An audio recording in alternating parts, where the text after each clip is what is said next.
गुरुप्रसाद क्लासेसचे सर्व विद्यार्थी आणि प्रगती क्लासेसतील विद्यार्थ्यांचे स्वागत. आज आपण बघणार आहोत 9चा lesson number 4 measurement of matter. Matter म्हणजे द्रव्य. तर द्रव्याचे मोजमाप, मेजरमेंट म्हणजे मोजमाप, द्रव्याचे मोजमाप हा लेसन आपण पाहणार आहोत. तर ह्या लेसनमध्ये आपण काय काय अभ्यासणार आहोत.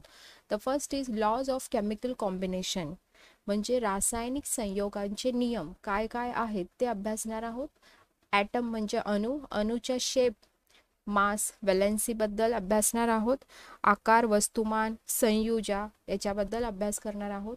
Molecular mass and the concept of mole, म्हणजे रेणू वस्तुमान. मॉलेक्युलर मास म्हणजे काय, रेणूचे वस्तुमान, आणि मोलची संकल्पना काय आहे ते बघणार आहोत. आणि रॅडिकल्स, ज्याला मराठीमध्ये मूलके असे म्हणतात, या सर्वांचा अभ्यास करणार आहोत. कॅन यू रिकॉल, थोडे आठवा, म्हणजे मागच्या पाठात तुम्ही जे शिकले आहेत ते तुम्हाला आठवतंय का. What is the Dalton's atomic theory. डॉल्टन्सचे ॲटॉमिक थिअरी म्हणजे डॉल्टनचा अणुसिद्धांत काय आहे. तर डॉल्टनचा अणुसिद्धांत आपण मागच्या याच्यात शिकलो आहे, मागच्या प्रिव्हियस स्टँडर्डमध्ये. तर काय आहे, तर द्रव्य म्हणजे काय, मास, मॅटरचे जे हे आहे, द्रव्य जे आहे हे लहानात लहान अशा कणाने बनलेले आहे, आणि त्या कणांना काय म्हणतात, अणू असे म्हणतात. डॉल्टनचा हा पहिला नियम आहे.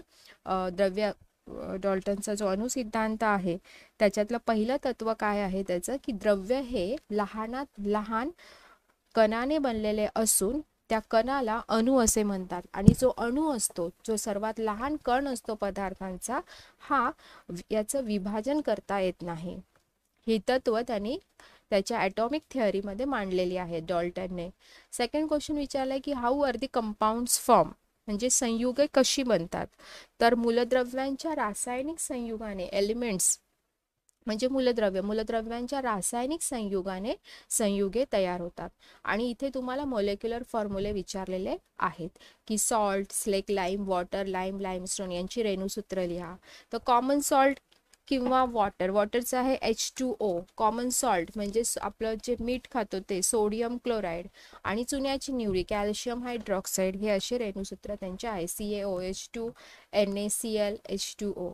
Okay, in the previous standards we have learned that compounds are formed by chemical combination of elements. मी आताच ते डिस्कस केले की केमिकल कॉम्बिनेशन ऑफ एलिमेंट्स म्हणजे मूलद्रव्यांच्या रासायनिक संयुगाने काय तयार होतात, संयुगे बनली जातात. We have also learned that an important principle of Dalton's atomic theory is that molecules of a compounds are formed by joining atoms of different elements to each other. डॉल्टनचं आणखीन एक महत्त्वाचं तत्व काय आहे, की पदार्थांचे जेव्हा वेगवेगळ्या मूलद्रव्यांचे अणू, पदार्थांमधले वेगवेगळ्या मूलद्रव्यांचे अणू एकमेकांशी जोडले जातात आणि त्यापासून काय तयार होतात, संयुगे तयार होतात. लॉज ऑफ केमिकल कॉम्बिनेशन म्हणजे रासायनिक संयोगाचे नियम. The composition of the substance changes during a chemical change. ज्यावेळेस केमिकल प्रक्रिया, रासायनिक अभिक्रिया होते त्यावेळेस काय होतं, तर रासायनिक बदल होताना जे मूळ जे सबस्टन्स आहेत ते त्यांचे गुणधर्म बदलतात आणि नवीन प्रॉडक्ट तयार होतो. म्हणजे त्या मूळ गुणधर्म बदलल्यामुळे जो नवीन प्रॉडक्ट होतो त्याचे गुणधर्म हे मूळ जे असतात, जे रिॲक्टंट्स असतात, अभिक्रियाकारके असतात, त्यांच्या गुणधर्मापासून अतिशय वेगळे असतात. The fundamental experiment in this regard were performed by scientists in 18-19th century. 18व्या आणि 19व्या शतकात सायंटिस्ट म्हणजे शास्त्रज्ञांनी यावरती प्रयोग केले. While doing this, they measure accurately substance used and formed and discovered the law of chemical combination. तर त्यांनी याचा अभ्यास करत असताना की जे मूळ अभिक्रियाकारके असतात, रिॲक्टंट्स आणि उत्पादक म्हणजे जे प्रॉडक्ट्स तयार होतात, हे केमिकल त्यांचे जे गुणधर्म आहेत, रासायनिक गुणधर्म आहेत ते वेगळे आहेत. पण त्यांनी काय अजून त्याच्यामध्ये एक अभ्यास केला, की जे वजन आहे दोघांचं, ज्यावेळेस रिॲक्टंट्स पदार्थांच्या, जेव्हा त्यांनी वापरलेल्या आणि तयार झालेल्या पदार्थांचे मोजमाप केले, वजनाचे, वस्तुमानाचे मोजमाप केले, तर ते काय भरले त्यांना, सेम, म्हणजे वजनामध्ये काहीही फरक आढळत नाही, रासायनिक गुणधर्मांमध्ये फरक आढळतो असं त्यांना आढळून आले. While doing this, they measure accurately the substance used and form and discovered the law of chemical combination. Scientists could then write the molecular formula of various compounds on the basis of Dalton's atomic theory. डॉल्टन्सच्या अणुसिद्धांतानुसार त्यांनी विविध अशा संयुगांची रेणुसूत्र लिहिली and the law of chemical combination. आणि त्यांनी रासायनिक संयोगांचे नियम आणि डॉल्टन्सचा atomic theory यांच्या सिद्धांतानुसार रेणुसूत्र लिहिलेत आणि त्यांनी रासायनिक संयोगांचे नियमही शोधून काढलेत. Here we shall verify the law of chemical combination by means of known molecular formula. इथे आपण कसले अभ्यास करणार आहोत, तर इथे आपण रेणुसूत्रांच्या आधारे मॉलिक्युलर फॉर्म्युला म्हणजे रेणुसूत्रांच्या आधारे रासायनिक संयोगांचे नियम पडताळून पाहणार आहोत. त्यांनी जे रासायनिक संयोगांचे नियम शोधून काढलेले आहेत ते आपण इथे पडताळून पाहूया. तर इथे त्यांनी 2 कृती दिलेल्या आहेत, ॲक्टिव्हिटी 1 आणि ॲक्टिव्हिटी 2. याच्यामध्ये त्यांनी काय काय वस्तू वापरल्या आहेत, तर कोनिकल फ्लास्क, टेस्ट ट्यूब आणि बॅलन्स म्हणजे चंचू पात्र, परीक्षा नळी आणि बॅलन्स म्हणजे तराजू. आणि केमिकल्स काय घेतलेत त्यांनी, calcium chloride CaCl2, sodium sulphate Na2SO4, calcium oxide CaO and water. ठीक आहे. फर्स्ट ॲक्टिव्हिटीमध्ये त्यांनी काय केलं आहे, take 56 grams calcium oxide in a large conical flask. एका चंचू पात्रामध्ये 56 ग्रॅम कॅल्शियम ऑक्साईड घेतलंय and put 18 gram water in it आणि त्याच्यामध्ये 18 ग्रॅम पाणी टाकले आहे. ऑब्झर्व व्हॉट हॅपन्स आणि त्यांनी सांगितलं काय होते ते पहा, ते तुम्ही ऑब्झर्व करा. And measure the mass of the substance form आणि जो पदार्थ तयार होईल त्या पदार्थाचे वस्तुमान सुद्धा मोजा आणि काय तुम्हाला सिमिलॅरिटी दिसते, what similarity do you find, write your inference. तर ज्यावेळेस तुम्ही प्रयोगशाळेमध्ये हा प्रयोग कराल त्यावेळेस तिथे कॅल्शियम हायड्रॉक्साईड हे रासायनिक उत्पादक तुम्हाला मिळेल. ज्यावेळेस तुम्ही कॅल्शियम ऑक्साईड आणि वॉटर जेव्हा यांची रासायनिक अभिक्रिया होते त्यातून काय तयार होते, कॅल्शियम हायड्रॉक्साईड, ज्याला चुन्याची निवळी असे म्हणतात. तर यांच्या वजनामध्ये म्हणजे जेवढे तुम्ही हे घेतलेले आहे कॅल्शियम ऑक्साईड आणि पाणी त्यांचं वजन आणि कॅल्शियम हायड्रॉक्साईड जे बनेल यांचं वजन हे काय असतं, सारखेच असतात. यांच्या वजनात काहीही बदल होत नाही, पण रासायनिक बदल होतो आणि कॅल्शियम हायड्रॉक्साईड तयार होते आणि त्याचप्रमाणे ऊर्जाही तयार होते. तर रेणुसूत्र जर आपण रिॲक्शन्समध्ये लिहिलं तर असं होईल CaO plus H2O, it gives CaOH twice plus energy that is ऊर्जा. आता जर सेकंड कृती म्हणजे सेकंड ॲक्टिव्हिटीमध्ये त्यांनी काय सांगितलं, take a solution of calcium chloride in a conical flask. एका कोनिकल फ्लास्कमध्ये कॅल्शियम क्लोराईडचं सोल्युशन घ्या कोनिकल फ्लास्कमध्ये आणि solution of sodium sulphate in test tube आणि टेस्ट ट्यूबमध्ये जे सोल्युशन आहे ते कसलं आहे, सोडियम सल्फेटचं आहे. Tie a thread to the test tube and insert in the conical flask आणि टेस्ट ट्यूबला अशा प्रकारे दोऱ्याने चंचुपात्राच्या आत सोडा आणि नंतर weight mass of the tie a thread to the test tube and insert it in the conical flask and seal the conical flask with airtight rubber कॉक. म्हणजे हे झालं की तुम्ही इथे एक रबरने त्याला पॅक करा चंचुपात्राला. Weight mass of the conical flask using a balance. Now till the conical flask so that the solution in the test tube gets poured in the conical flask. Now weight the mass of the conical flask again. तर ज्यावेळेस तुम्ही अशा तऱ्हेने हे ठेवलंय त्यावेळेस सुद्धा वजन करा आणि नंतर अशा तऱ्हेने चंचुपात्र हलवा की जे परीक्षा नळीमधलं जे सोल्युशन आहे सोडियम सल्फेटचं ते पूर्णपणे याच्यामध्ये ॲड होणार आणि तेव्हा सुद्धा तुम्ही त्याचं वजन करा. म्हणजे जेव्हा ते सेपरेट असतील तेव्हा एकदा वजन करा आणि नंतर ॲड झाल्यानंतर वजन करा. आणि त्यानंतर काय होते आणि नंतर पुन्हा त्याचंही जे रासायनिक अभिक्रिया झाल्यानंतर जे प्रोडक्ट बनते त्या प्रोडक्टचं सुद्धा काय करा, तुम्ही वजन करा.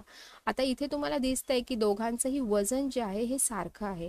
म्हणजे इथे त्यांनी हे प्रूव्ह केलं आहे की ज्यावेळेस रासायनिक अभिक्रिया होते कोणत्याही 2-3 पदार्थांमध्ये त्यावेळेस त्यांच्यामध्ये रासायनिक बदल होतो पण त्यांच्या वस्तुमानामध्ये बदल होत नाही.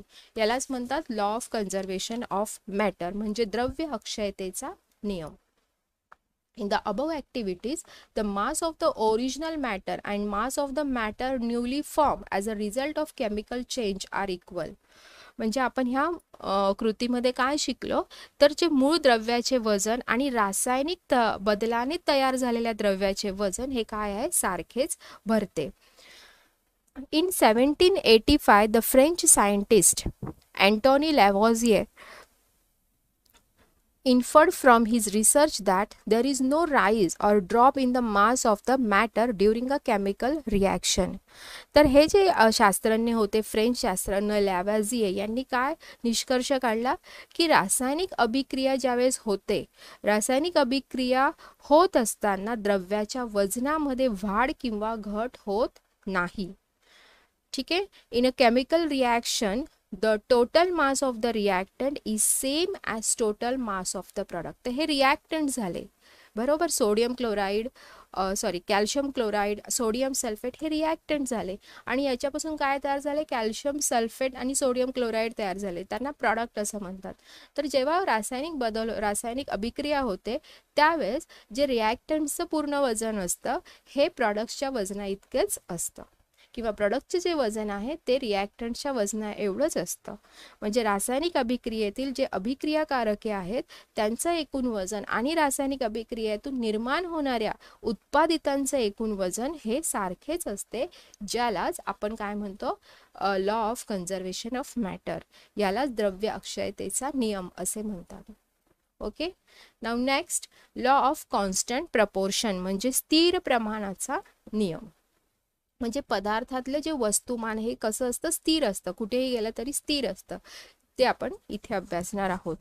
In 1794 the French scientist J.L. Proust stated the law of constant proportion as the proportion by mass of the constituent elements in the different samples of compound is fixed.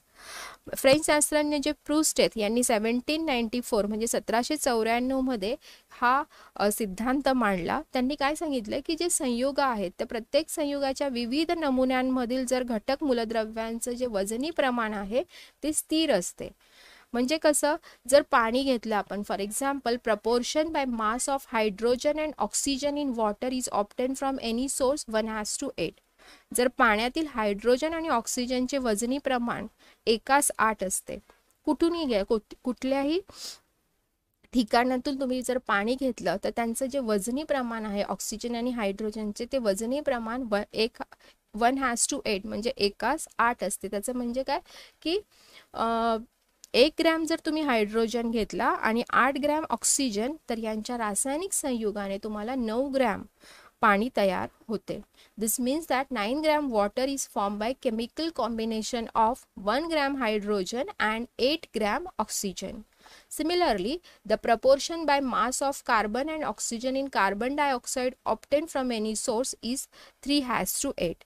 त्याचप्रमाणे जर तुम्ही कार्बन डायऑक्साईड घेतला कुठूनही, तर त्याच्यातील carbon आणि ऑक्सिजनचे जे वजनी प्रमाण आहे ते कसं असतं, 3:8. म्हणजे जर कार्बनचे 3 रेणू आणि 3:8 म्हणजे 44 gram, 44 gram. This means that 44 gram of carbon dioxide there is 12 gram of carbon and 32 gram of oxygen. म्हणजे जर 44 ग्रॅम कार्बन डायऑक्साईड असेल तर त्याच्यामध्ये 12 ग्रॅम काय असणार, कार्बन आणि 32 ग्रॅम एवढं ऑक्सिजन असेल. म्हणजे त्यांचं वजनी प्रमाण किती होतं, 3:8. अंडरस्टँड. म्हणजे यांनी इथे प्रूव्ह केलं आहे की संयुगांमध्ये विविध नमुन्यातील घटक मूलद्रव्यांचे वजनी प्रमाण नेहमी कसं असतं, स्थिर असतं. मग ते कार्बन डायऑक्साईड तुम्ही कुठल्याही सोर्समधनं घ्या किंवा पाणी कुठूनही घ्या, त्यांचं जे वजनी प्रमाण आहे ते कसं असतं, सेम, सारखेच असते. अँड इंट्रोडक्शन्स टू सायंटिस्ट, इथे त्यांना अँटोनी लॅव्हाझिये या शास्त्रज्ञाची माहिती दिलेली आहे.